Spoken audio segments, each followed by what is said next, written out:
What can I do about my cracked heels? Cracked heels may well be caused by dry skin.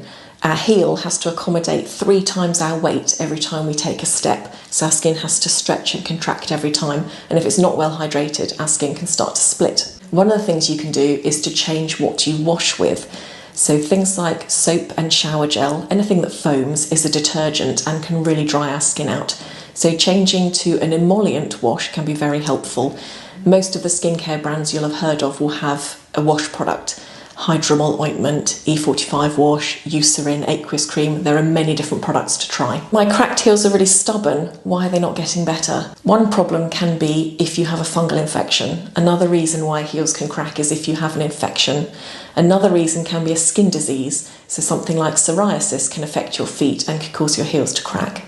These things won't respond just to moisturising, but you won't know that until you have a proper diagnosis. So do come and see a podiatrist. There are certain visual clues that we'll be able to look at to know what's going on, and we can also send samples off for testing in a lab.